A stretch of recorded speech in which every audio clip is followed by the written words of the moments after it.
conocer qué horizontes tenemos en el perfil del suelo, saber pronosticar qué va a pasar con ese suelo frente a un uso determinado antes de utilizar ese suelo. En vez de, ustedes saben ese refrán de más vale prevenir que lamentar. Y eso es muy importante. Yo conociendo esas características del suelo, yo puedo pronosticar, digo, si este suelo utilizo para riego y las aguas son de esta calidad, no, este suelo se va a salinizar o va a ir anegándose, etcétera, etcétera. Entonces, es importante lo del monitoreo. Y eso podemos decir francamente de que en el país muchas veces no existe.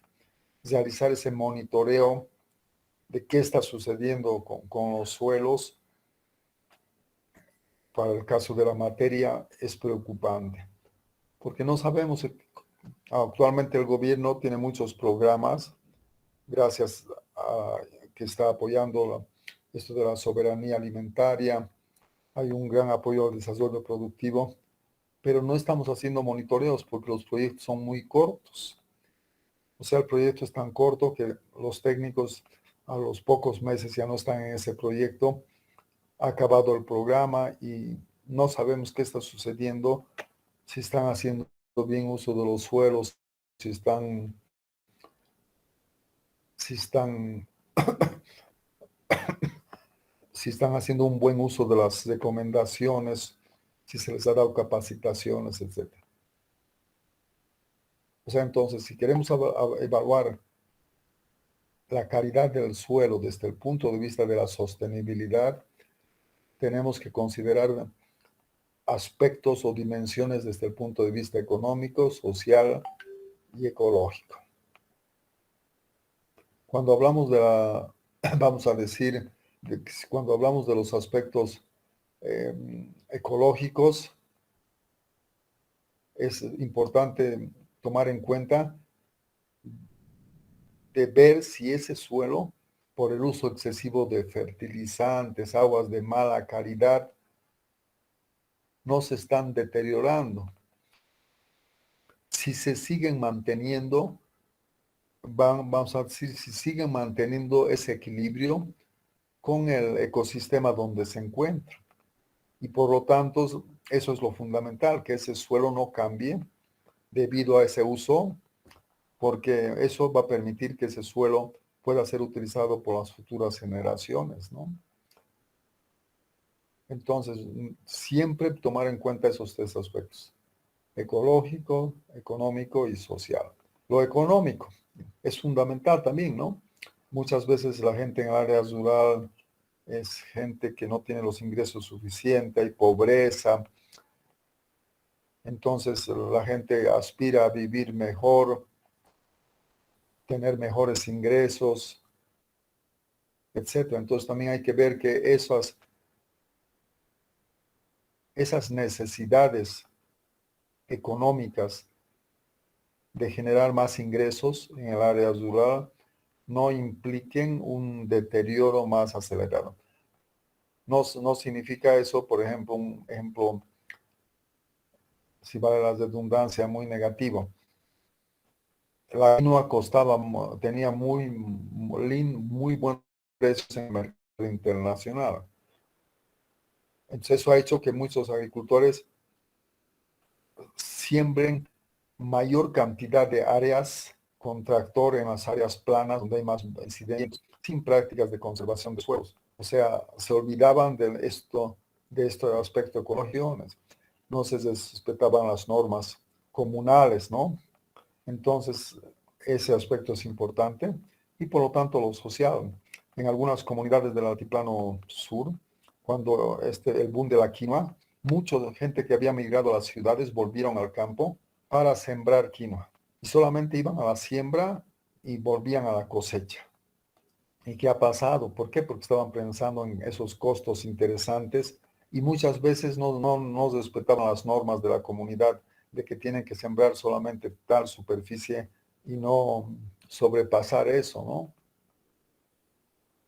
Entonces, eso de la parte de sostenibilidad debe tomarse muy en cuenta, y eso solamente va a ser en base a normas y reglamentos que se puedan manejar a nivel de Estado, a nivel de gobernaciones o a nivel de entidades eh, y de entidades que puedan hacer ese monitoreo fundamental.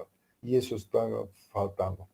Volviendo a eso de los enfoques, tenemos que tomar en cuenta que ese enfoque en base a indicadores pueden cambiar en el tiempo, ¿ya? O sea, no pueden ser esos indicadores los mismos para las condiciones actuales y para las condiciones futuras. Eso en sentido de que muchos aspectos de las tecnologías han ido cambiando, ¿ya? Han ido cambiando porque ya se utilizaban otros métodos, otras tecnologías más precisas, o conocíamos aspectos que antes no manejábamos sobre los suelos, etc. Aquí hay algunos indicadores, ¿ya?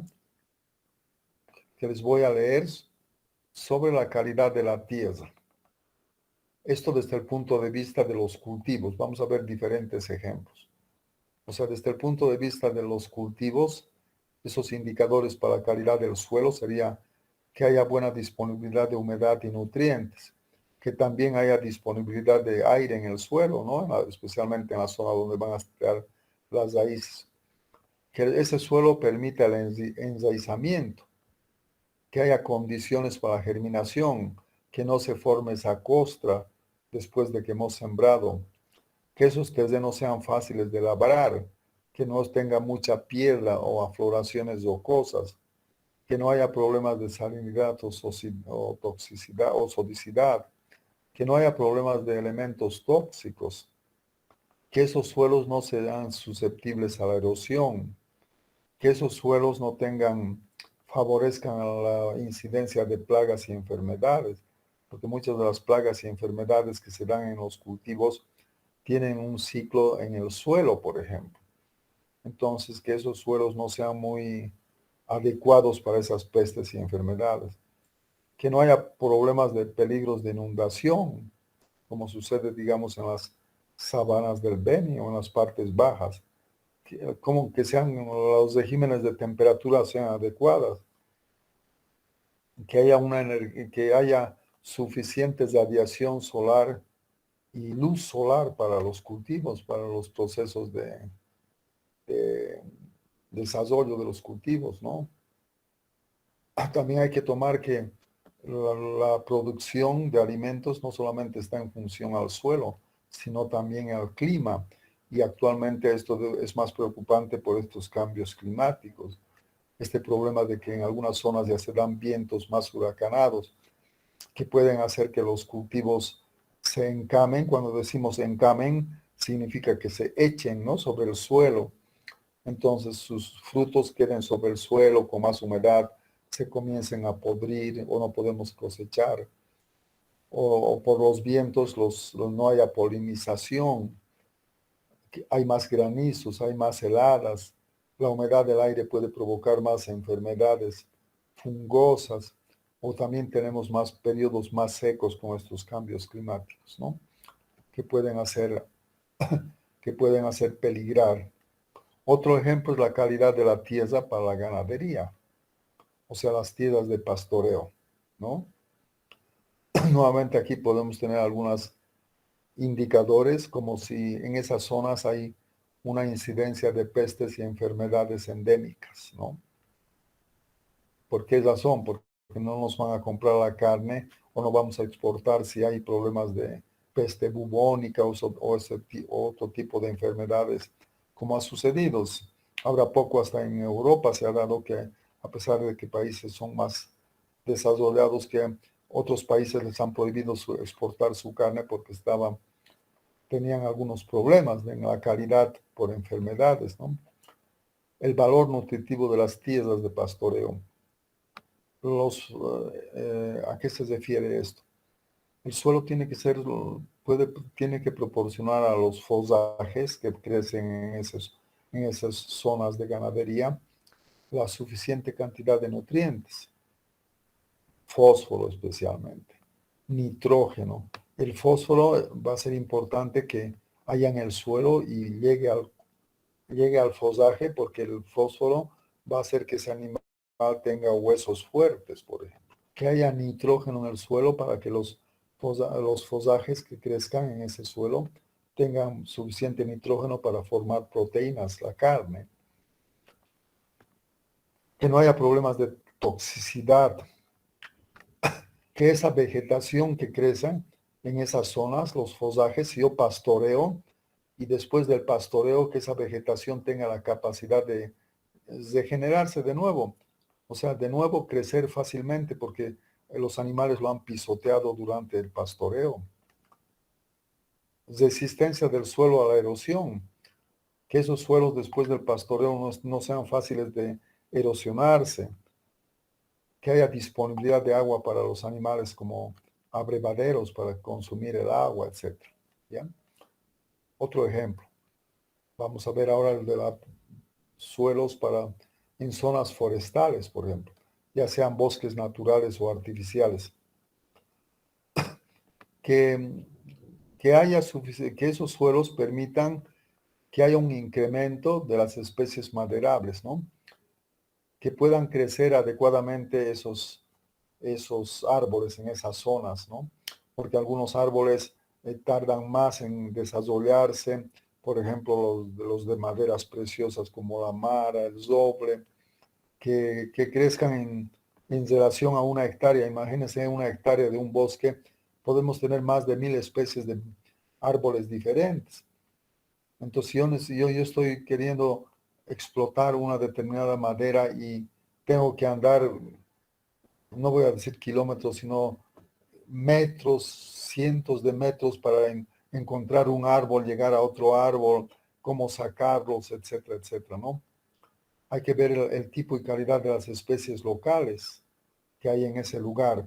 ¿Son interesantes para el mercado o no? ¿Qué factores locales afectan el crecimiento de esas plantas jóvenes?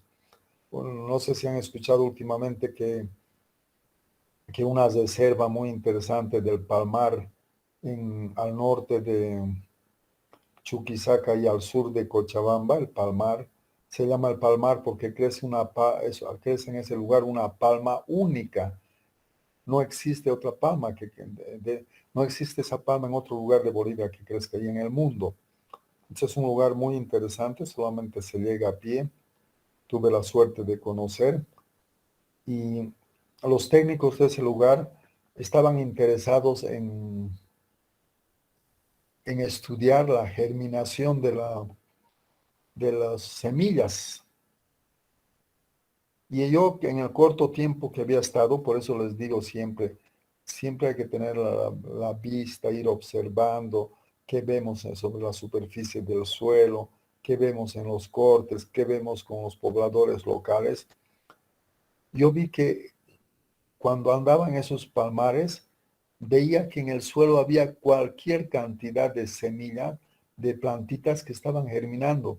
Así, porque la semilla había caído al suelo y las plantitas estaban creciendo, nuevas palmas. Entonces cuando me dijeron que ellos querían hacer en viveros esto de la germinación, a mí me pareció que no era interesante. ¿Por qué razón? Porque esas semillas tenían tanta facilidad de crecer de manera natural debajo de las palmeras, que mejor era estudiar otras cosas, ¿ya? También ver si en esas zonas hay pestes y enfermedades para esos bosques. No sé si en Cotacota alguna vez se han atrevido a subir un poquito más hacia arriba, por detrás del Instituto de Hidrología, por la Facultad de Petroquímica que ahora hay unos bosquecitos de cipreses, de bosques.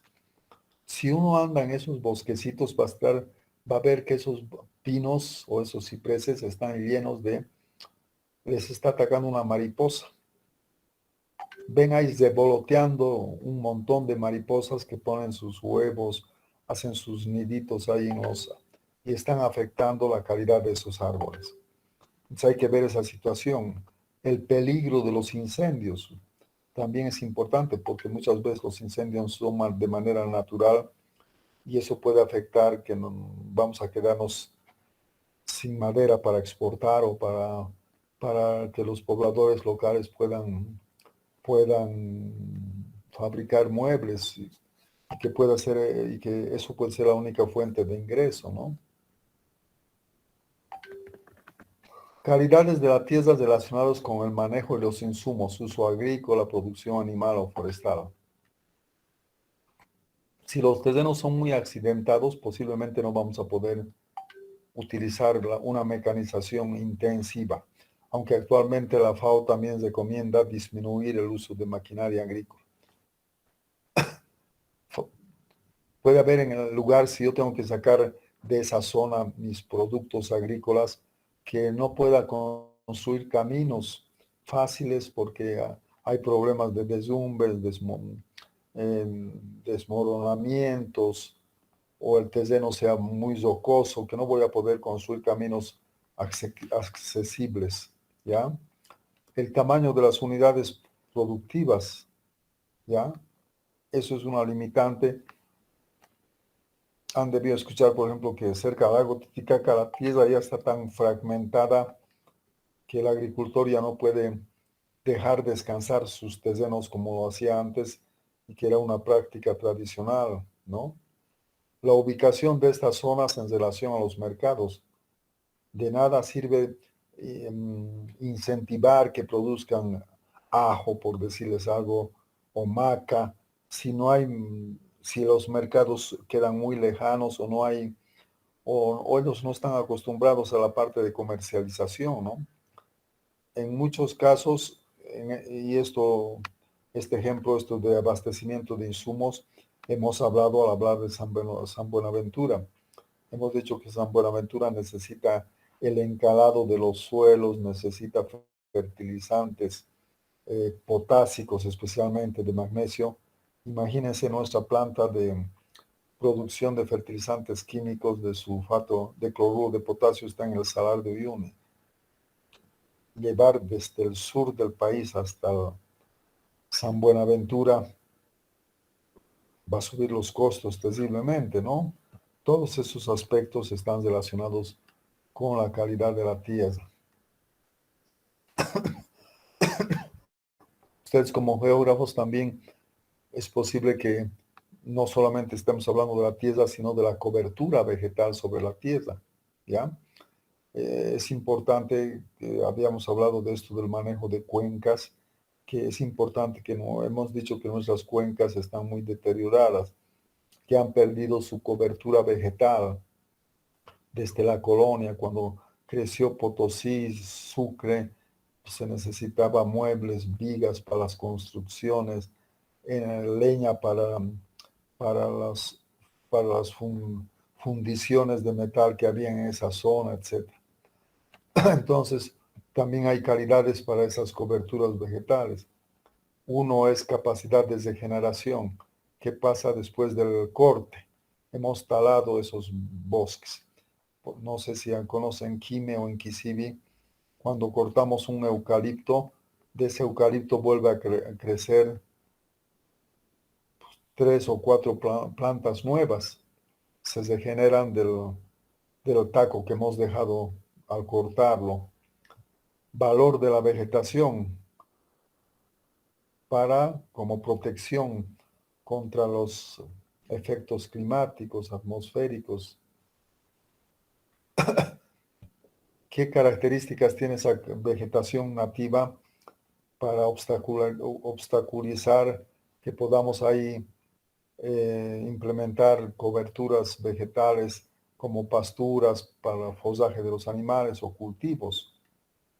Incidencia de pestes, ya hemos hablado, y de enfermedades, que no solamente están en esa cobertura vegetal, pero si nosotros introducimos algún cultivo, los cultivos también pueden infectarse, vamos a decir, con esas plagas que ya hay en la zona.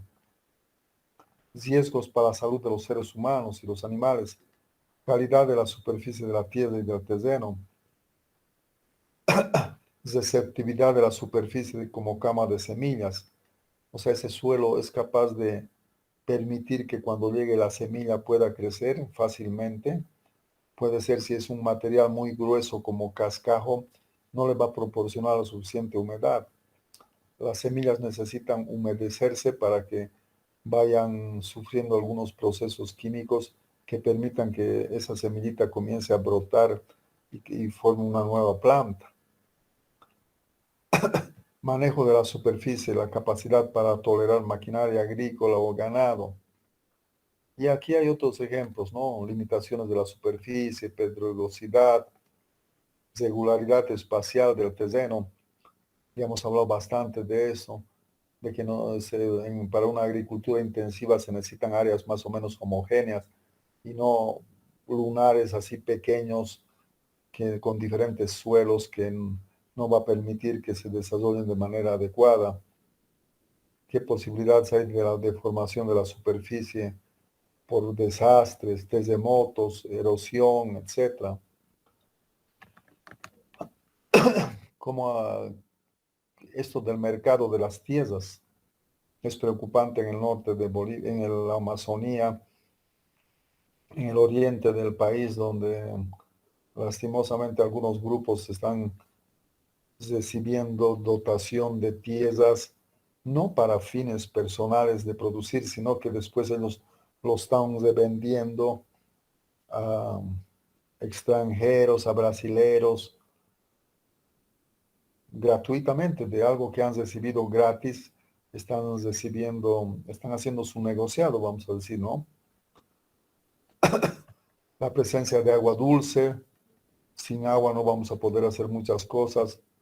Bueno, ya hemos hablado muchas veces de la capacidad de almacenamiento de agua en el suelo, en la cuenca, por eso vuelvo aquí a recalcar el papel importante del manejo de cuencas, las posibilidades de construir represas, etc. Como verán, ya aquí ya no hay una visión solamente de suelo como tal, sino que al hablar de la calidad y de sus indicadores ya estamos tomando aspectos ambientales, sociales y económicos. Y eso es importante para ustedes como geógrafos, ¿no? De que esa visión de la planificación, esos criterios que deben tener para la planificación del territorio deberían ser vistos con una visión de diferentes escenarios, pero tomar en cuenta no solamente el suelo como para la planificación, sino otros aspectos sociales, económicos, ambientales y los ejemplos que estamos dando, ¿no?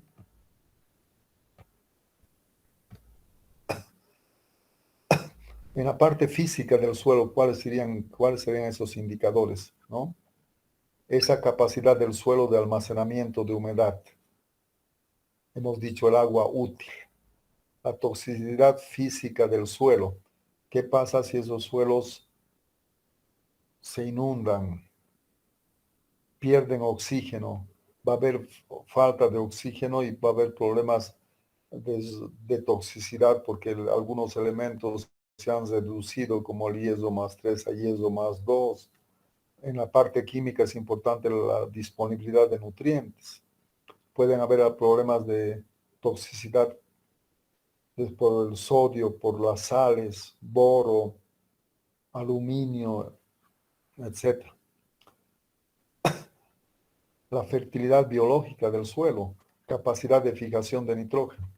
Algunos hemos dicho en el suelo hay plantas, las leguminosas, pero también microorganismos que son capaces de fijar el nitrógeno atmosférico. Y no necesitamos estar aplicando a esos suelos nitrógeno, que cuesta mucho, y transportarlos, colocarlos sobre el suelo, etc.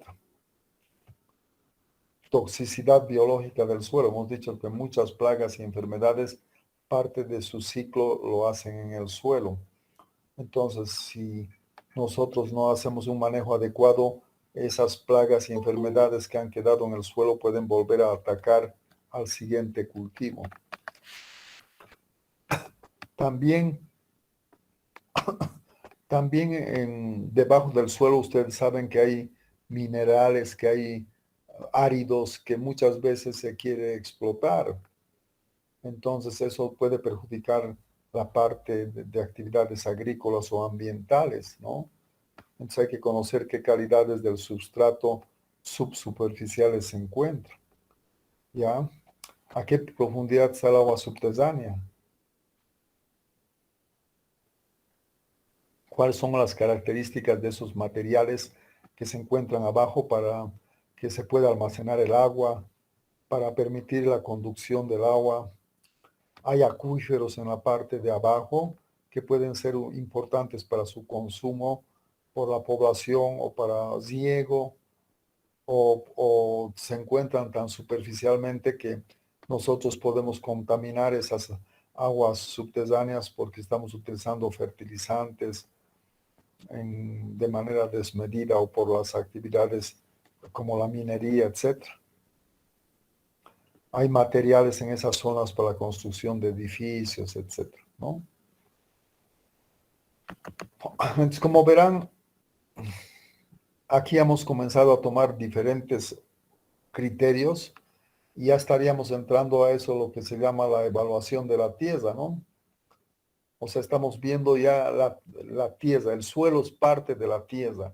No es, suelo no es sinónimo de tierra, por favor, desde el punto de vista general, desde un punto de vista más específico, mejor dicho. Tierra es el paisaje, son los bosques, es el clima, es su población, son los suelos, es la biota que crece en eso. Entonces, en muchos casos actualmente los proyectos de planificación están hechos en base a un ordenamiento territorial, pero tengo entendido que hay una materia relacionada con hay una materia ya relacionada con ordenamiento territorial que lo ven posteriormente, ¿no? Entonces, esa evaluación de la tierra, que ya es un conjunto de características de una zona, para hacer esa evaluación de la tierra ya deberíamos considerar y combinar las distintas calidades y limitaciones que presenta esa zona para su posible uso para un fin determinado o no uso. Pero no solamente para las condiciones actuales, sino poder ver también a futuro, ¿no? Poder pronosticar algo a futuro de las posibles situaciones que se podrían presentar. En otras palabras, evaluar diferentes escenarios que muchas veces no lo vemos así, pero es importante, ¿no? Les daba el ejemplo nuevamente de Cochabamba. En Cochabamba habían tierras al lado del río Chocaya, en El Paso, que a esas tierras no le daban ningún valor. Y actualmente en esas tierras, en esos suelos, se han puesto empresas de floricultura para exportar directamente a Estados Unidos, ¿no? Entonces, eso de la evaluación de la tierra es muy importante para poder, en base a las características físicas, químicas de la tierra, más estos otros aspectos que hemos mencionado, socioeconómicos, mercado, transporte, poder definir esas otras posibilidades. ¿Ya?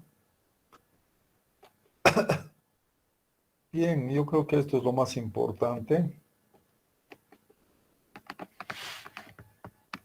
Tal vez más, esto más.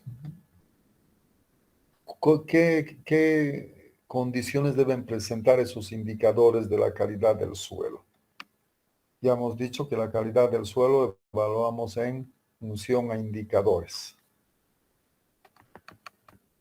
Entonces, para que esas propiedades físicas, químicas y biológicas del suelo sean consideradas como indicadores de calidad, deben cumplir las siguientes condiciones. Describir los procesos del ecosistema. Aquí estamos tocando algo importante, que hemos dicho que si queremos evaluar esos procesos de algunos indicadores, qué pasa con el pH, qué pasa con el SIC, con la materia orgánica, necesitamos hacer un monitoreo, ¿no? que nos permitan hacer monitoreo, o sea, continuidad. Ver las propiedades físicas, químicas y biológicas del suelo de manera integrada. Reflejar los atributos de sostenibilidad. ¿Qué atributos del suelo nos pueden indicar con mayor precisión la sostenibilidad? Por decir, si yo digo la textura, hemos dicho que la textura no cambia fácilmente en el suelo, a no ser que sea un grave problema de erosión, etc. Entonces, ese atributo no me va a permitir, pues, evaluar eso de la sostenibilidad. Tendré que basarme más en la materia orgánica, por decirlo, o en la actividad microbiana. Estos aspectos, estos indicadores tienen que ser sensibles a las variaciones de clima y manejo. Tienen que ser accesibles a los usuarios y aplicables a condiciones de campo. Aquí podemos tocar nuevamente el ejemplo de si utilizamos la Soil Taxonomy para clasificar los suelos de un municipio y en el municipio no hay técnicos que conozcan esta terminología o esta metodología, no les va a servir de mucho, ¿no? Ser reproducibles fácilmente. Eso es importante, que estos parámetros que estamos tomando en cuenta puedan ser realizados en otros lugares, que no sean costosos, que sean fáciles de entender y que sean sensibles a los cambios, ya sea por contaminación, por cambios de uso de la tierra y especialmente por el uso antrópico que le está dando el hombre, ¿no? Y en lo posible, toda esta información tiene que estar en esa base de datos. Y y aquí volvemos a algo importante que hemos mencionado. Tanta información costosa de los análisis de suelo, si no los registramos en una base de datos confiable, que puedan ser accesibles a todos y que estén georreferenciadas, de nada va a servir, ¿no? Porque no vamos a, toda esa información generada no nos va a permitir decir, bueno, este suelo hace 5 años tenía estas condiciones, ha cambiado por este uso que le estamos dando.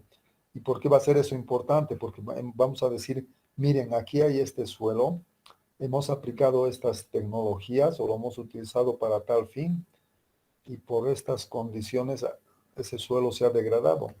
Entonces, si queremos hacer un proyecto similar en otro lugar, ya no tenemos que, ya no tenemos, ya vamos a tomar en cuenta esas precauciones y ya no las vamos a repetir esos errores, ¿no? Entonces es importante que en base a estos criterios podamos identificar qué parámetros, qué indicadores deberían ser tomados en cuenta para evaluar la calidad del suelo.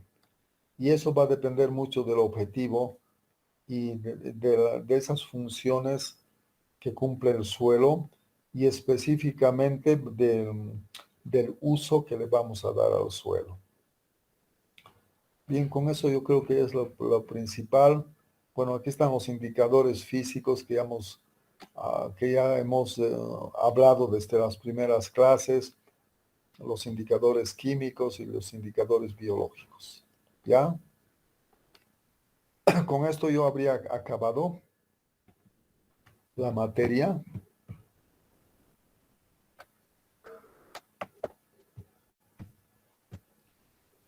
Ahora les vamos a dar oportunidad a sus compañeros de que complementen la parte de